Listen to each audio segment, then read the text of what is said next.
शरीरात पाणी कमी पडल्याने शरीरावरती वेगवेगळे परिणाम होऊ शकतात। पुरेसं पाणी न पिल्यामुळे शरीरावरती काय परिणाम होऊ शकतात हे पाहून तुम्हाला आश्चर्य वाटेल। सगळ्यात महत्त्वाचं, दैनंदिनीमध्ये डोकेदुखी बऱ्याच लोकांना जाणवते। पाणी कमी पडल्याने वारंवार डोकेदुखीचा त्रास होतो। वारंवार डोकेदुखीसाठी बरेच लोक पेन किलर्स घेतात, ज्याने शरीराची पाण्याची गरज वाढते। शरीरात पाणी कमी पडल्यामुळे बद्धकोष्ठतेचा त्रास होऊ शकतो आणि खास करून थंडीच्या दिवसांमध्ये ह्याचं प्रमाण जास्त आहे। याचबरोबर वारंवार पोटदुखी, पोटात मुरडा करणे अशी लक्षणं पण दिसू शकतात।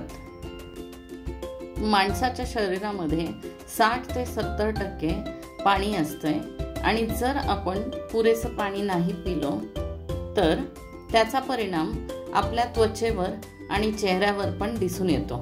चेहरा थकल्यासारखा दिसतो आणि त्वचा कोमेजल्यासारखी दिसते।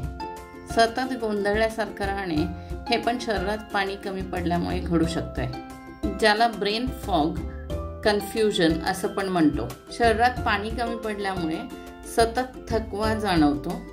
आपली नेहमीची कामं करत असताना सुद्धा दमछाक होते। शरीरात पाणी कमी पडल्यानंतर त्वचा कोरडी पडते, खास करून ओठ, त्याच्यावरती चिरा पडतात, म्हणजेच ओठ फुटणे। थंडीमध्ये याचं प्रमाण जास्त आहे। तसंच शरीरात पाणी कमी पडलं की लाळीचं प्रमाण कमी पडतं। लाळ आपल्या पचनक्रियेसाठी खूप जास्त महत्त्वाची आहे। लाळीमध्ये काही ठराविक एन्झाईम्स असतात जे पचनक्रिया करण्यासाठी महत्त्वाचे असतात। शरीरात पाण्याचं प्रमाण कमी पडल्यामुळे मूतखडा होणे, वारंवार लघवीचं इन्फेक्शन होणे असे पण त्रास जाणवतात। आपल्या शरीराच्या वजनाप्रमाणे आणि कामाच्या स्वरूपाप्रमाणे पाणी पिणं गरजेचं आहे। सुरक्षित राहा, निरोगी राहा, खुश राहा।